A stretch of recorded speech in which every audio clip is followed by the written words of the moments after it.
Abusiafo enura de nya tete say His Excellency John Dramani Mahama reshuffle na ogusu a all ye no enura na first list no eba abontin na majority leader aye plan say Honorable Mahama Ayariga yeyi no e de afiri ho yama no position foforo ena Honorable James Agalga ono ena calendar oba beye majority leader ewo parliament na wey na asem no ba beto abontin no ko social media ebi mo cancer Honorable Afenyo-Markin minority leader sisi a akoye no ho hansi freak ewo Barcelona yesi hansi freak oba Barcelona no asa Real Madrid fo omu coaches pamuana omu pam omu coaches yesi ya no Honorable Alexander Afenyo-Markin oba parliament no asa NDC for sana omu sesa omu leadership ewo parliament no sa asem ankrofo bi no ka no onu omu ya adwi but His Excellency John Dramani Mahama de minim say we very experienced president awoni de oye enunti enura all these changes no eba ya no me anya me nwanwa enunti TV3 for efre Honorable James Agalga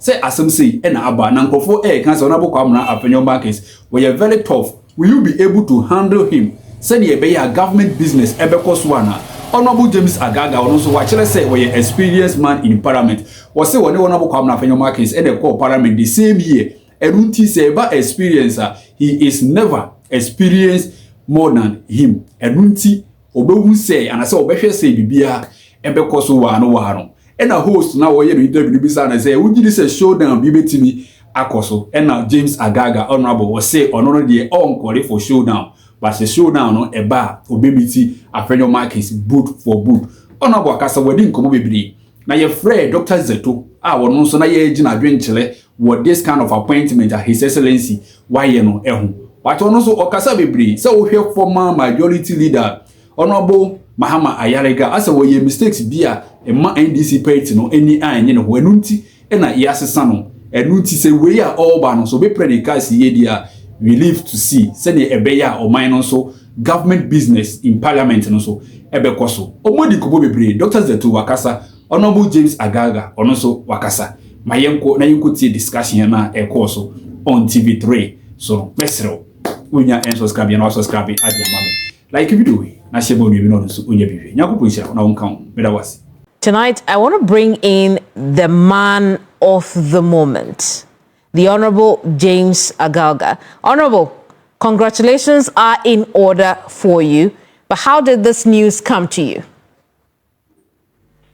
Thank you very much. Well, I was quite surprised, but again, I also know that having served in Parliament for quite some time, I mean, anything is possible. So I would like to thank His Excellency, the President, and the leadership of my party, the chairman, and the General Secretary, who have reposed so much confidence in me to have accepted for me to be chosen to serve as a majority leader. I am grateful, and I can assure you that I will not let them down.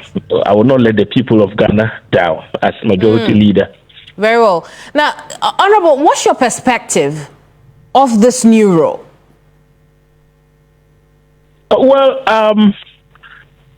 the leadership in the House, if you are made the majority leader, what it means is that you must develop the capacity to, first of all, move the majority side along, as well as the minority, because you are leader of what? The House, a leader of government business.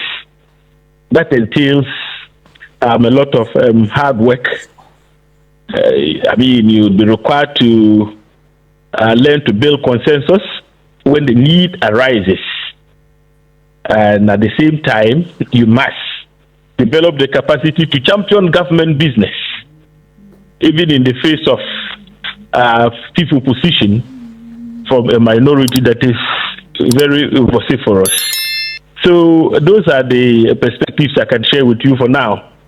It's quite a Herculean task, but I can assure you that I have what it takes to deliver.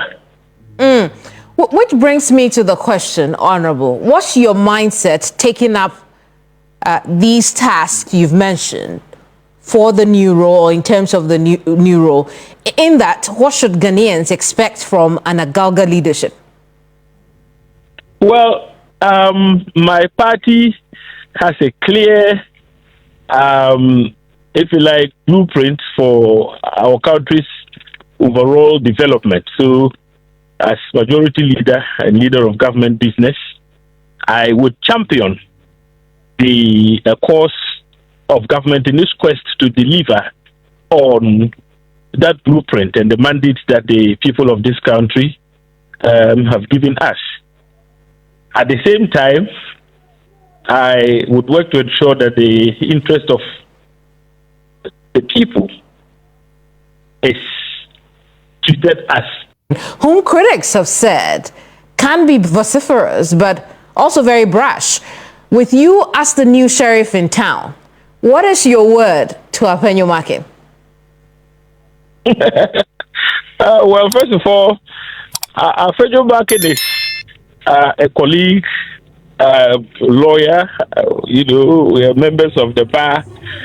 We both arrived in Parliament at the same time, and so he doesn't enjoy seniority over me so far as our age in Parliament is concerned. But, of course, we would extend all the courtesies to the minority leadership.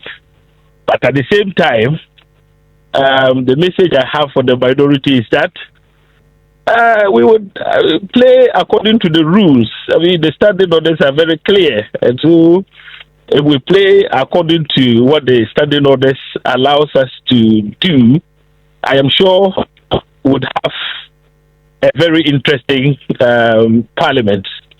I can assure I've heard people say, oh, but maybe I'm new to leadership and could be bullied. If you've known me for some time, you would agree that I am not the type who can be bullied. Far from that. But like I said, Afenyo-Markin is a nice gentleman, and so would have called him all the courtesies, would expect him to do likewise. And if we do that, I'm sure there will be peace and tranquility in the house. He get ready for showdowns or a showdown? No. I don't think it would get to the point where we'd have to have a showdown. But if we have to have a showdown, why not? But as majority, our interest is to ensure that government business is not interrupted. And I'm going to, my colleague, the Honorable Ayariga, did very well when he was, and he's still the majority leader anyway. He did very well and soft-spoken, but very decisive and resolute. Well, I think that I would walk very much in his footsteps and ensure that government business is not disrupted in any way. Honorable, you have been described as a tough guy and not a pushover, at least from the commentators I've heard so far.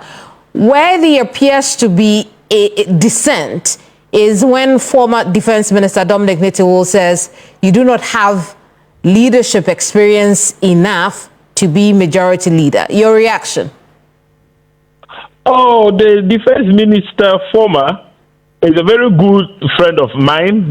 When he was Minister for Defense, I happened to be the ranking member of the Defense and Interior Committee of Parliament. So I actually oversighted him.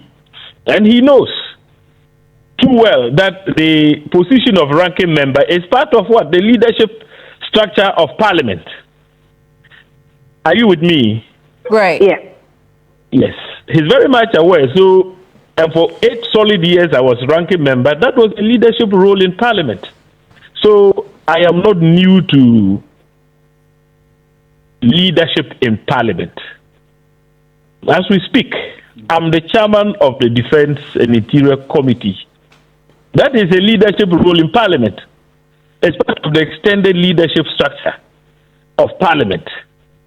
So, I am coming from the point where one can say that I am new to leadership. be said about me. And so I believe that you'll be the best to pass judgment. But very well, Honorable. We'll leave it here for now. Thank you so much for your time. Honorable James Agalga is Bolsa North and P. He's also the incoming Majority Leader as the Honorable Member of Parliament for Boko Central and incumbent. Mahama Ayariga heads to the local government ministry. Pending, of course, the rest of the processes to get there. I want to introduce quickly my commentators on this matter. Dr.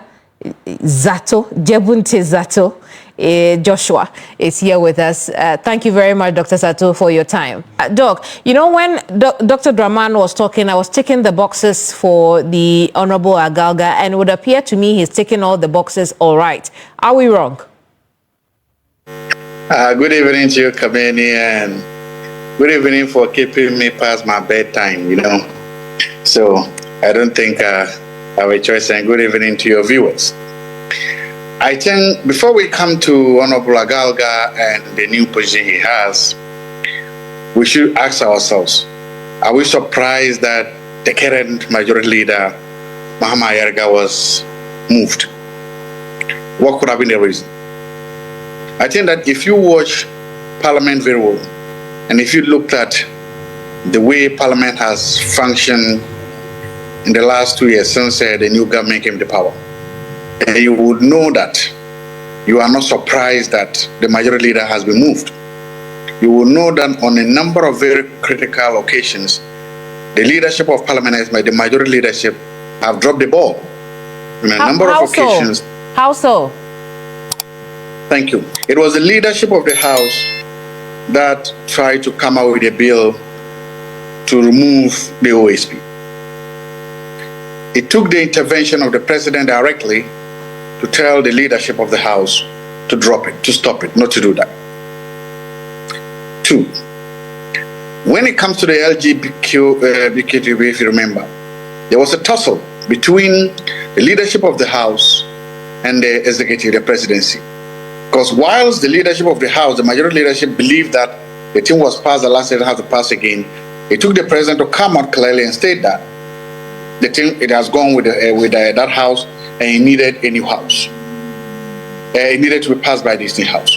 And still, that is the second bailout. And if you look at the LGBTQ bill again, there's actually a tussle between the Speaker of Parliament and the Majority Leader, not with the minority, over whether the bill has been passed. Whilst the majority insists that it has been passed, for the first time, maybe in the history of the Ghana's Parliament, I don't know, maybe somebody could teach me better, you have the Speaker of the House together with the Minority Leader completely disagreeing with the Majority Leader. A bill has been passed. And if you remember, the Speaker of the House promised that he was going to get a repass or pass well before the House rules, but he didn't do any rules. And then there is, I think before the House got up, was it a tribunal bill or something? They passed it. They yes, had to come and brought it back. So just look, these are very amateurish for a Majority Leader who has such a huge, what's the name of it, majority to be doing. Ooh. And these were all on forced errors. From it, and that's on forced errors because your numbers are so huge, so big that you are not in a hurry. For instance, if you look at the last Parliament, Afenyo-Markin as the Majority Leader had to deal with, literally he had no room to maneuver. So you're saying that this reassignment we're seeing with Mahama Ayariga heading to local government ministry is because he wasn't good at his job? It's because on a number of occasions, Mahama Ayariga dropped the ball. On a number of occasions, the President had to leave his executive functions to come out and bail out Mahama Ayariga and his leadership. And he had to do it on more than one occasion, about 2 or 3 occasions. That will reduce the confidence any leader will have with his leadership in the House. So that's what I'm saying. If you put those two together, a number of the mistakes that Mahama Ayariga and his leadership made, a number of the basic amateurs and lazy mistakes that they made, then you will not be surprised. Do you think that the MPs on that side lost any confidence in his leadership? Because I can understand that there were some back and forth here and there with certain bills and certain situations, but to infer that based on that he wasn't good at his job and that may be the reason he's been moved from there seems like a stretch. Do you think that it's not? But when you talk about confidence, do you think that they lost confidence in him in Parliament? Because I didn't see that. Okay, Kamini, I'm not telling you things in vacuum. I'm giving you a concrete example. I've told you that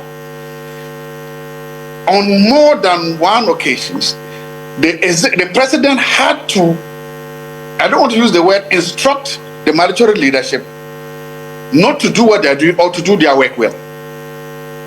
On more than one occasion. And I've given you 3 of them.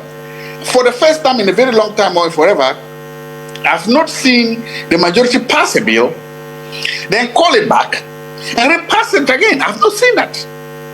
Maybe if you've seen it, you could tell me. For a long time, you've not seen that they said they've passed the LGBT, but the speaker and the senator, they've not done enough. If you put 1, 2, 3, 4, so far things together, then it tells you that there was something fundamentally wrong with the majority bench. But so since the president told us why they and I want you to keep in mind 2 things. Remember that you saying that the president had to bail him out, it's not exactly a straightforward matter. Then you bring to question the independence of the chamber. So hang on. And then the second thing, so that you can address both of them. A bill returning to, or a bill that has been passed returning for work to be done, it's not against parliamentary rules. And so how do you then say that because that has happened, which is not against their rules, it's because of a poor job from the leadership, particularly from the leader? Okay, so let me start from there. Parliament is not supposed to pass a bill and then repass it. What I know about parliamentary procedure is that you have to do all your diligence to finally get the bill passed. Then from there, it goes to the president for a signature. That is what I know. And maybe there's precedence of this happening, but I think it will be rare. So it has happened. Why did it happen? The mistakes, the issues that you brought it back to correct, couldn't you have done it before you got there? If you do that, remember, if you're the leadership of the house, you take all the glory, then you must also be held for the blame. I am saying that mistake, whatever it is that brought the bill back, had a problem.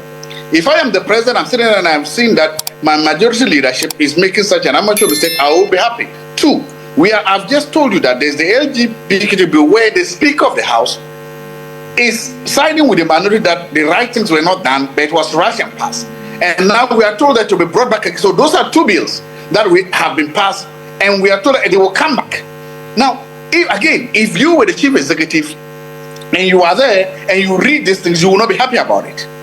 Those are 2 things. And I've also told you that this was the same leadership that said that they were going to pass a bill to remove the OSP. It took, again, the president to formally come out to say that, don't do that. Now, if you don't give me any concrete reasons why you are removing the man, and I look at his mistakes and I look at these things happen, then you can hypothesize that they had a role, they had played a big role in his removal. That is my theory. That's my hypothesis.